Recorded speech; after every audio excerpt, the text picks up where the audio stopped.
Chapter 1. Bells and Whistles. Flexing her hands into fists, Ines Wake couldn't help but curse the Valiant Federation for making her go to their press conference alone. She wasn't alone, as the most recent graduating class from their academy would be joining her, but she hadn't known any of them. Even when she was 18, the thought of attending their school hadn't crossed her mind.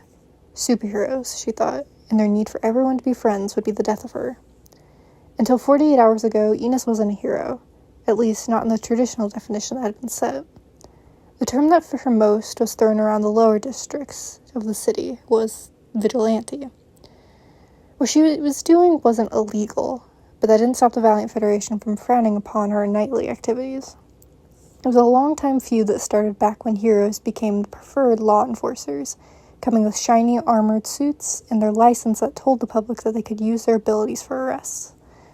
With their headquarters firmly built within the richest district, Feotis, the poorer ones noticed less of their presence, and in turn an increase of crime.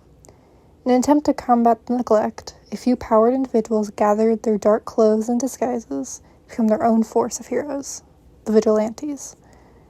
When they tried to capture the Federation's attention, it quickly became a hot discussion on if one with ability should need to attend their academy, get their license for heroism, before they tried to help their district with the crime rates and their criminals. The heroes of the Federation argued that without proper licensing, a vigilante couldn't be held responsible for any destruction, injury, or death that they caused in the sake of fighting crime. The vigilantes argued that they wouldn't have felt the need to take the fight into their own hands if the heroes patrolled their poorer districts like they were supposed to. So no, Ines wasn't doing anything illegal, but it wasn't exactly welcomed with open arms at the Federation.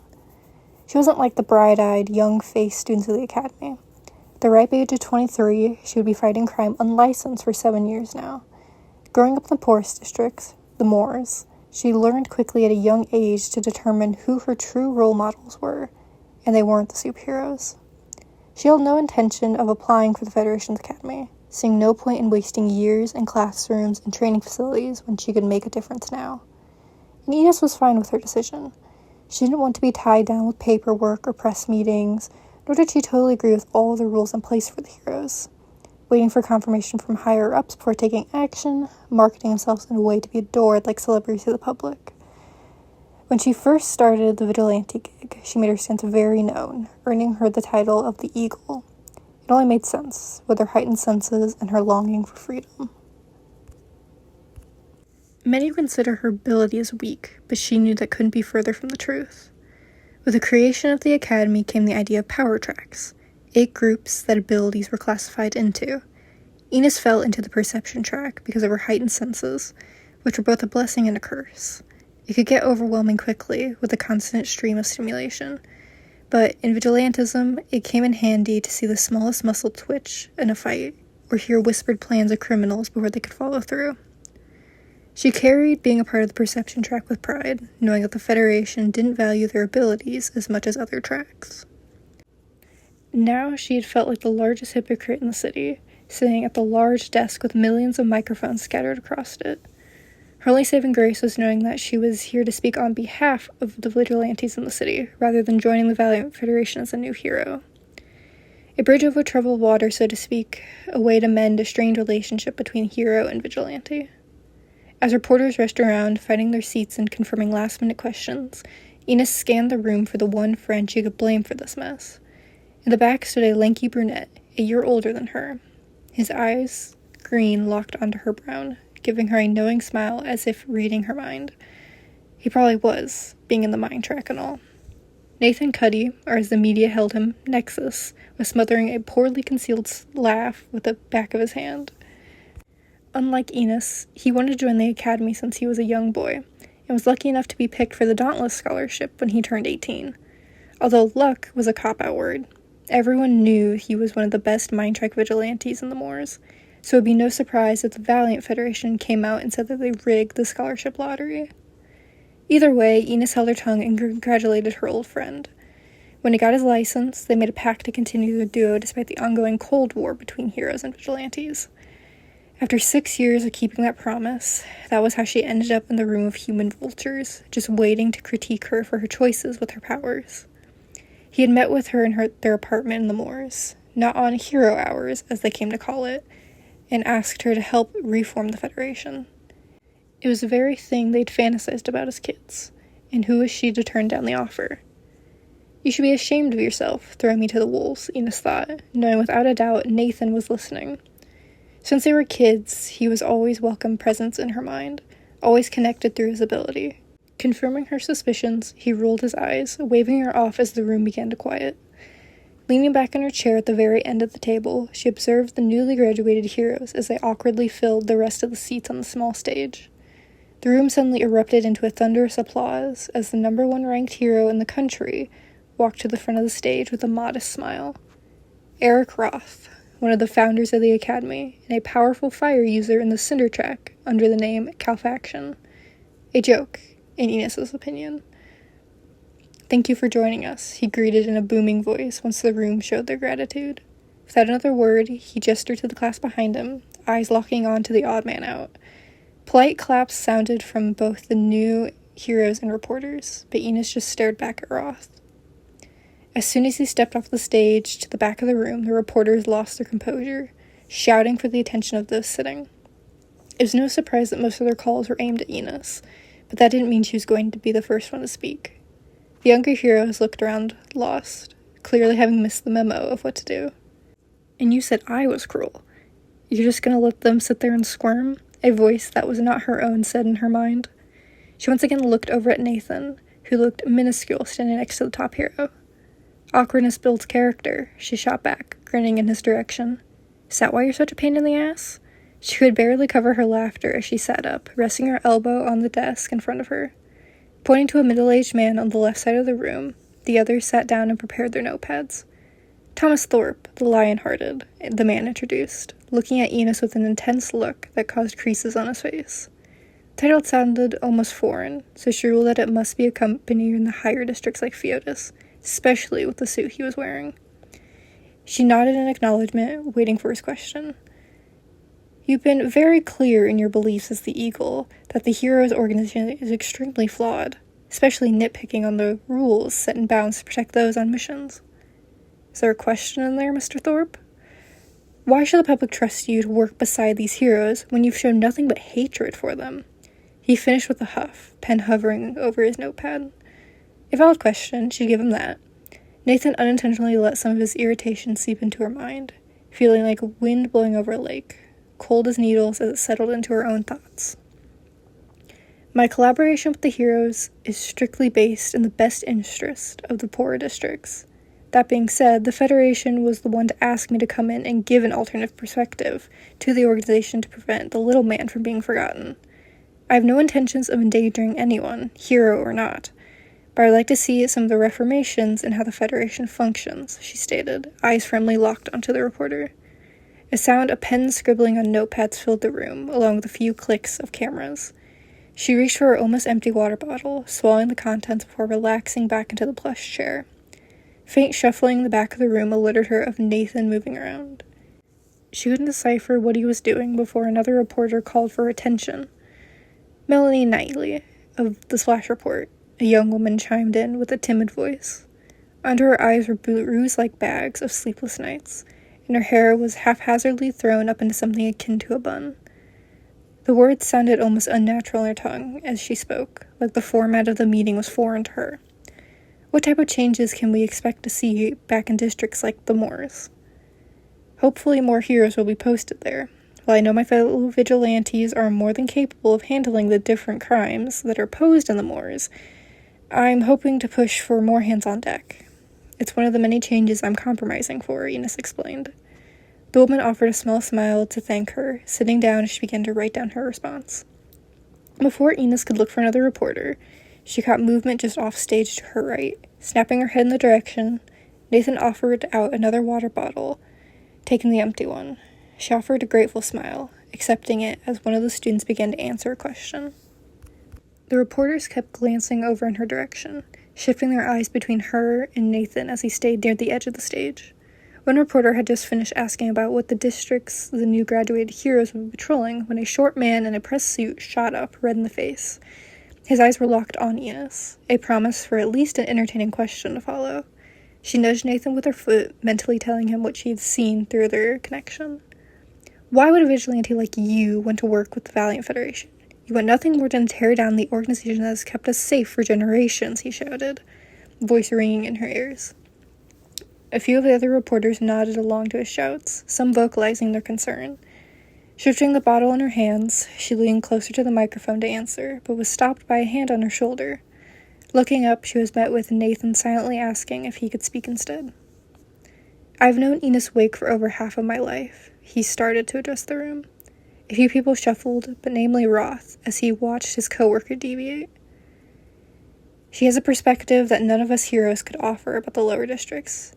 Even though I was raised in the moors with her, and partnered with her as a vigilante nexus, her understanding of how the districts work is something that I can't even replicate. The heroes and I are not perfect. We are just human as anyone else. So there will always be room to reform and improve. If you disagree with this stance, then I'm very sorry to say that there's very little public opinion can sway on it. The room stayed silent, digesting what Nathan had said. There were a few reporters at the back nodding along to his impromptu speech, their wrinkled clothes and tired eyes. A few had scrapes and bruises on their face, some fresh and some healing. Enos felt a pang in her heart for them, people from her home district hurting and oppressed. While they waited and asked meaningful questions, Feotis district's vultures came and accused and blamed. Once again, she leaned into the microphone, eyes locking onto the man. I am not a threat to anyone other than those who deserve it. I have no intentions of erasing the Valiant Federation as it stands, but there are rules that were established generations ago that have become outdated. There is also a clear class difference between the heroes here and the vigilantes on the street. There is no reason to put us against each other when all we want is the same goal. I'm looking to reform, not obliterate. The man who had originally lashed out sunk into his seat, eyes distant and focused on the floor. His thumb idly picked at the knuckle on his other hand, scratching it red and irritated. Once again scanning the room, the eagle dared anyone else to speak. No one did. Not caring for the pointed look the two of them were receiving from the top hero, Enos stood and observed the room once again. A few of the Feotis reporters had some sense to look ashamed. Others whispered feverishly to one another, while the rest looked anywhere but the stage. On the other hand, the reporters from places like the moors had set faces, some proud, others even smiling. Following Nathan, he turned and gave her a hand off the stage. With her hand in his, she gave it a gentle squeeze, and didn't let go until they almost passed Eric Roth. She took a step towards the older man, easily towered over, but held out her hand. If we're doing this, I'm not going to be your scapegoat, she practically hissed under her breath. Both of their faces remained stoic, hyper-aware of the cameras pointed at them. Roth said nothing, shaking her hand in return. As soon as he released his grip, her hand immediately found Nathan's, walking out of the press room. They found themselves in Nathan's dorm, the heroes not having set up hers yet. They both laid next to each other on the king-size bed, the lights off, close enough for Enos to feel his body heat rolling off of him, but not touching. After the draining events that conspired that evening, Enos decided that wouldn't do, rolling over onto her side to rest her forehead against his shoulder. He momentarily tensed before reaching for her hand again. That bad, huh? He teased, laughing quietly as he tilted his head down to press a short kiss to her temple. She imagined if they had the lights on, his dimples would be showing in his joking grin. Her only response to him was a small groan, scooting closer to lay her head on his chest, focusing on his steady heartbeat. It was a habit that quickly developed along with their friendship, and became more common when it developed past that. He reluctantly let go of her hand as she got comfortable, quickly having his arm tugged around her shoulders. They both relaxed into the silence and closeness of each other. It was a lot of people. My senses were going haywire by the end there, she thought in explanation. She turned her attention back to his heartbeat, letting her other senses dull ever so slightly as she focused on the dull thrum of blood beneath his skin. I guess I should be thankful that I have an ability I can choose when I use. She sighed out loud, nodding slightly against the skin just above the collar of his shirt. In theory, heightened senses seemed like an amazing ability. It's useful, subtle, and can easily be written off as a cool party trick. But Enos learned at a young age that it wasn't all that it appeared to be. When there's no choice but to notice every little movement of someone, of each grating voice in the room, the power loses its appeal after a while. Do you really think Roth is going to listen to anything I say? I hope so. I've given him no reason to doubt our judgment. They were a package deal. Everyone seemed to catch on to that quickly. She couldn't help but huff out a small laugh at the day, shuffling to get impossibly closer.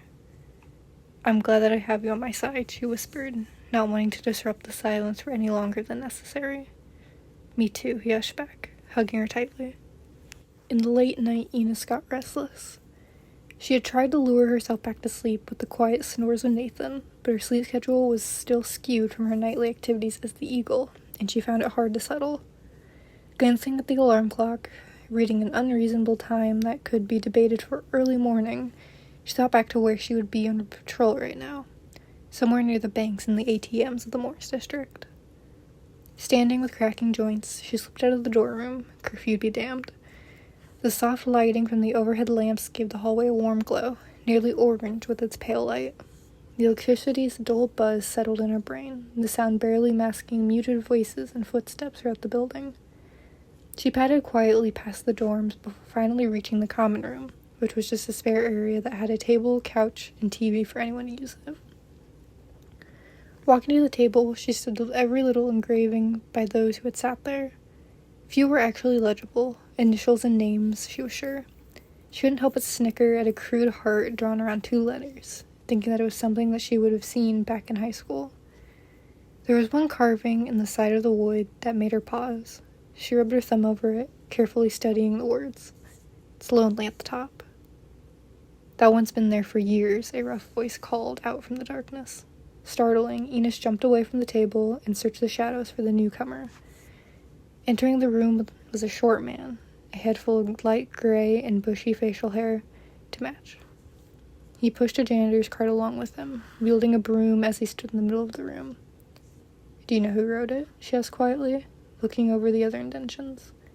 Nicks and scratches littered across the old wood from missed marks. No, he huffed bluntly, walking around the coffee table and began to sweep by the foot of the couch. His heartbeat was strong and slightly fast-paced, a thrum of thunder that accompanied his movements.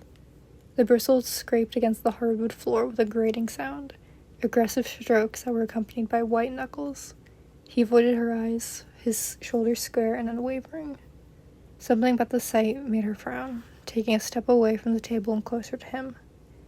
Is there anything I can help you with?